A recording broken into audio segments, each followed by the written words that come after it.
Welcome to MEGJC 101, a podcast about the Ministry of Economic Growth and Job Creation and our contribution to building a resilient Jamaica. I'm your host, Danny Clark. Come, look we talk.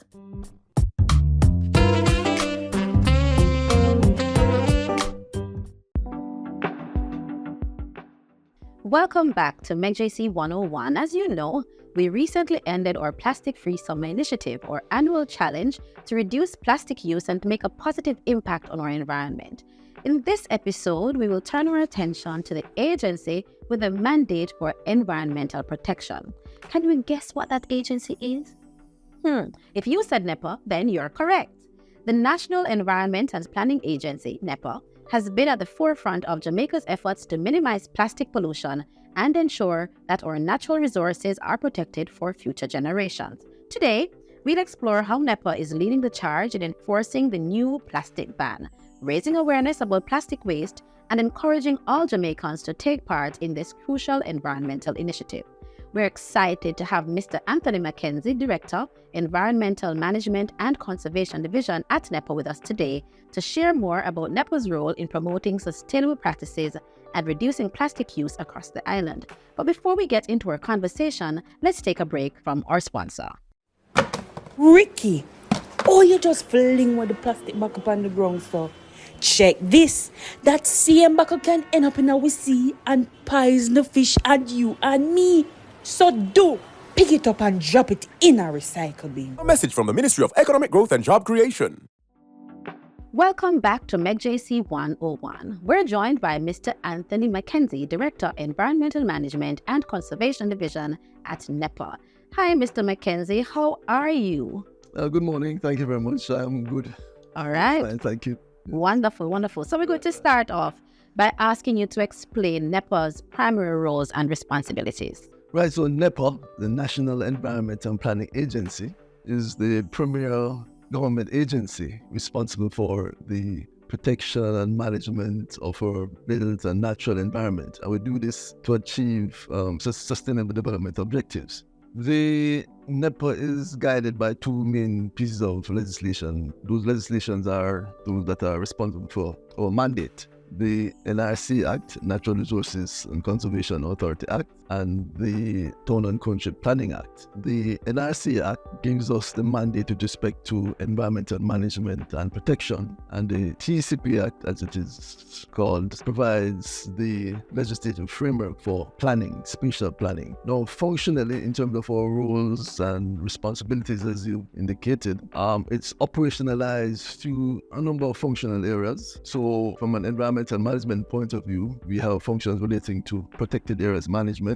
So we provide for protected areas. The government has mandated that we have 30% of our country under protection. And so we have designated a number of protected areas. Right now we have 9 protected areas, so designated under the NRC Act. So we're talking about like the Blowing Junco Mountains National Park, the Negril Marine Park, the Ultras Protected Areas and Marine Park, to name a few.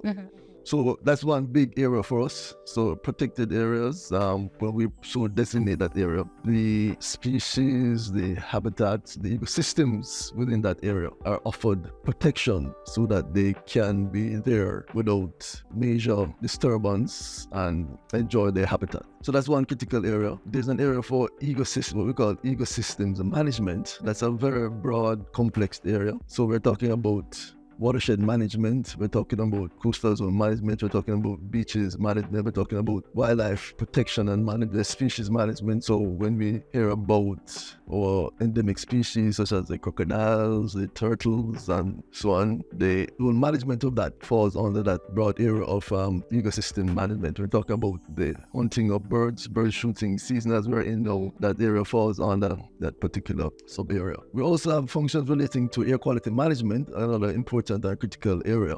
We've established monitoring sites across the island where we monitor for our air quality, looking at whether or not emissions from industry, emissions from mobile sources like from vehicles, whether we are, from an ambient point of view, are meeting the acceptable standards for supporting good public health. So that's an area that we collaborate, of course, with other entities such as the Ministry of Health. And we are also have a broad mandate relating to pollution control. And we get into that when we talk about the plastic matter.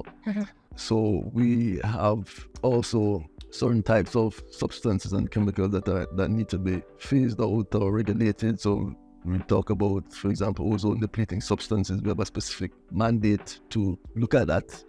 So the bottom line is that the agency is quite complex in its mandate and in its approaches to environmental management.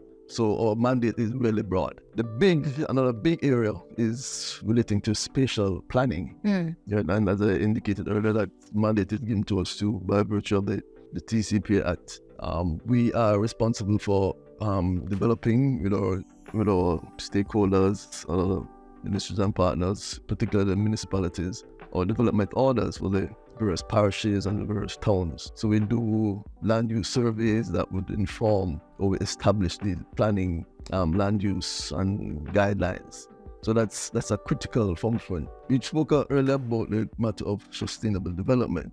The idea is that we want to ensure that the decisions that we make, while at the same time are aimed at protecting the environment, support development. And so we have an application development function where people apply to do various developments. There's a hotel, housing development, and industrial type development. Most major developments, we have to review them and make a decision with respect to their approval or not. For major developments, there's an EIA process, an environmental impact process, where we have commissioned an environmental impact assessment, and that's assessed. And that's a tool that is used to inform and to help us in coming to a decision with respect to that development. The objective ultimately is that we make decisions that support our sustainable development goals. Okay. Quite comprehensive. I feel as though we will need to have NEPA back to do maybe another year, of the many that you have mentioned.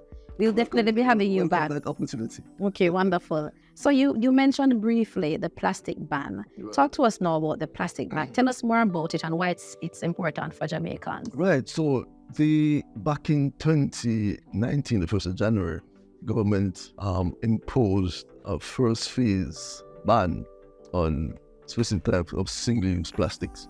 We consider that the first phase because it was applicable to plastic bags, the ones that we commonly call standard bags, also plastic straws, and then at the time, these lunch boxes made of styrofoam. So that was covered over the period between 2019, 2020, and 2021. Right, so over 3 years, we phased out those single-use plastic products. We've been fairly successful, but that was for the first sort of phase. We're into another phase where we're focused now on another big item, the plastic food containers. It's a big item, right? It's bulky and it's large and we see it all over the place. And so the idea is that come the 9th or the 10th of January 2025, there will be a complete ban on the manufacture and use of the plastic single-use food containers, meal containers. The order came into effect on the 11th of June. So from the 11th of June, there ought not to be any importation of these plastic food containers. But come the 9th of January, there ought not to be any use of it. So we have allowed a 6-month period for public education, public awareness, and also for the phase out of those items that are presently within the stock. So that's good. That's significant for us because the food containers are those products that we see oftentimes discarded in our roadways, in our gullies, in our streams. And the idea is that we want to get them out of the waste stream. Right. Substantially. Okay. You spoke about giving a 6-month gap where you have public awareness and public education on the plastic ban. So talk to us now about how NEPA is raising awareness among the public about the dangers of plastic pollution and the benefits of reducing plastic use. Right. So that is to be scaled up. Right. That is to be scaled up because we need to ensure that by January that our wider public and various stakeholders are aware. We've been having consultations with specific sectors, targeting in the first instance those stakeholders who are involved in the manufacture, the importation, the distribution of these single food items. So we've been engaging with them for a couple of months, in fact over a year now, informing them that this will be happening. We have also been using the opportunities through our own social media platform right. to provide awareness in that regard. But we, over the next 3 to 4 months, it will be certainly intensified in terms of the broader public, in terms of this particular item, plastic food container. Obviously, the public could have seen where companies, the fast food sector in particular, they have already phased out the use of plastic food containers. So if you check out, I don't know if I can call a name, but yes, the KFCs, the Popeyes, the Island Grills, and so on, they've all no longer use these plastic food containers. And they're using the alternative. But I mean, of course, they man in the street now, that is it. The corner food restaurants, food shop. They still purchase, right? And they're a large sector. They're a large sector, but they'll find that increasingly they'll not be able to purchase the plastics.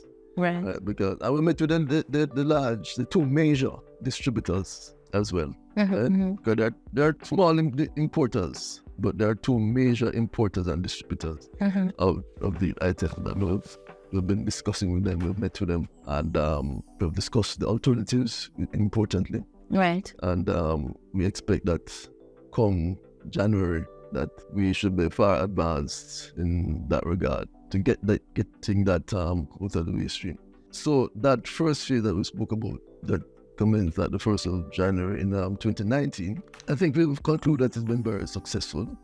No longer do we see styrofoam being used, styrofoam food lunch boxes being used. You don't see that again. We have seen people transitioning to using the paper straws. Yes, we see that around, yes. We're getting complaints about that, but I mean, we have to just adapt ourselves or practices to be using them. And of course, the scandal bar, that has been the most tricky one. Again, the formal sector, we still have a problem in some of our informal areas, like, for example, down in downtown, Asian Market District. But we still have some problems. We see people still using the scandal bags, right? And that has to be addressed. We have to find the source of where those are coming from, that we can deal with it. Right. I may need to have some other level of public education in those areas, just to raise awareness and also to provide them with alternatives. Definitely. That needs to happen. Yeah. And I think part of our public awareness program over the next 3 months will also focus. Address that. Okay. Yeah. And I do see, I went to one particular cook shop or restaurant really, and I saw where they would have moved from using the plastic box to paper. Yes, so I see the changes, around the place. That's what we used to before you were born and so on. Back in my time, we usually use the paper box. The paper box, There are issues again because some of the boxes are not of a particular standard, right. And so that issue needs to be addressed. Certainly. I spoke with a company recently, and they were saying that they are now doing some testing because they too recognize that some of the boxes aren't holding up so well, right. And so they're making some adjustments. Definitely. No. So curry goat and right. cheese and And Jamaicans love the gravy, right. So we have to ensure that the box can manage the gravy. Exactly, and that's what we're focused on. Plastic is an international effort, I should say. Right. The the UN is discussing with member countries a treaty to phase out plastic consumption in its wider usage. Right? I mean, plastic is you ubiquitous it as utility, but we need to cut down on especially the single-use items, right? Because they are polluting our environment. They get into the waste stream, they clog the gullies and the drains, they litter and smother the coastline, they get into the food chain, because some of the chemicals with it, they're ingested by animals and they strangle them. And so it's a wide range of negative impact associated with single-use plastics. And on the 21st of this month, it's International Coastal Cleanup Day. And there's an opportunity for us to raise awareness about plastic pollution. We're having our activities at 2 locations, one over at the Palisados at the Rick ship sites and also over by Half Moon Bay in Hellshire on the 22nd. Yes. So while the cleaning is important, I think it's the activity and the messages that it sends to not to dispose of it in your community, because when you dispose of it in your community, it washes down to the marine environment. We've been having a great conversation with Mr. McKenzie, but unfortunately we're out of time, and so we will pick up this conversation in the next episode. Now, in our last episode, we got a glimpse into Marlene and Junior's date at Waterfront, and boy, was it spicy. It was spicy, wasn't it? It's clear these two really enjoy exploring the new developments happening across Jamaica. So let's check in and see how their date is going in this episode of Cackle.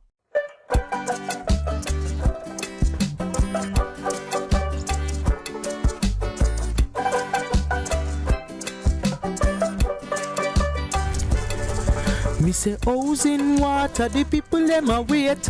Economic growth, we can't hesitate. Infrastructure, we are elevate. Sustainability, we appreciate. In the environment, we are building nation. MEGJC, we are build this land.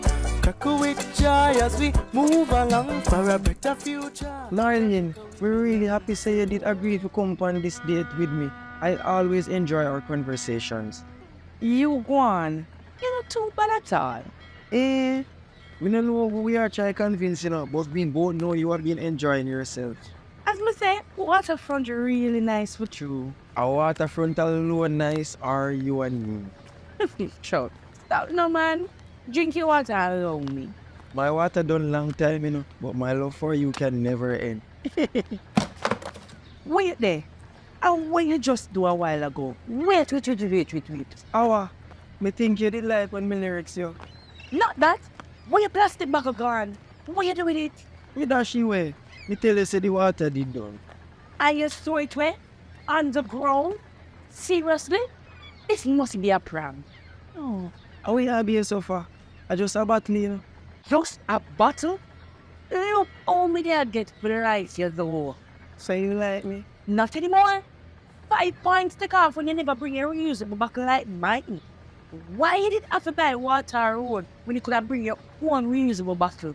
And now 50 points deducted because you dashed it away on the ground instead of recycling it. And you did all of this after plastic-free summer. 100 points deducted.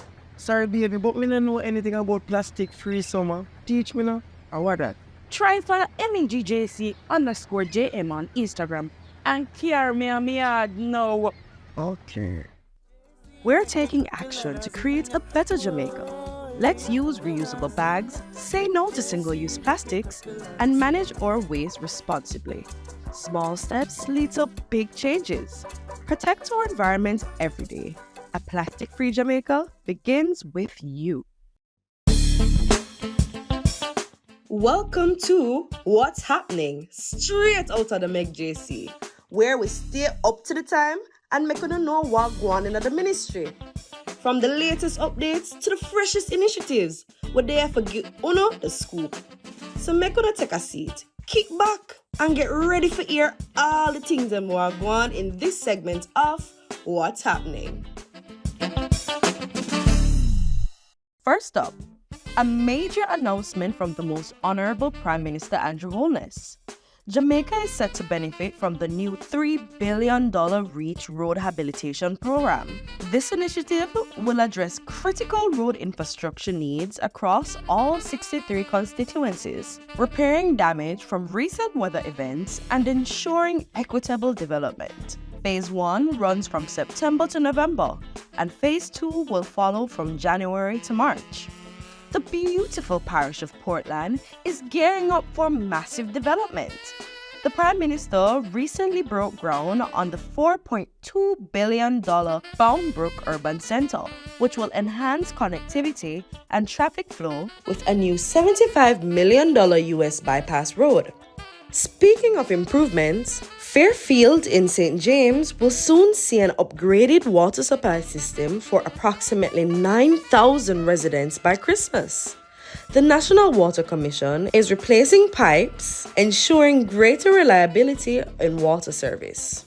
And remember, we have some important signature days coming up. National Tree Planting Day is on September 16, so let's get involved and plant some trees to help our environment. World Habitat Day on October 3 reminds us to think about our community. And World Bird Migratory Day on October 9 encourages us to support our natural habitats. So let's make a commitment to engage these initiatives and protect our beautiful Jamaica. To stay connected and updated about the latest happenings in the ministry, be sure to follow our social media pages on X, Facebook, TikTok, YouTube, LinkedIn, and Instagram at MEGJC_JM. That's MEGJC_JM. That's all for what's happening. Stay tuned for more updates on how we're building a better Jamaica together.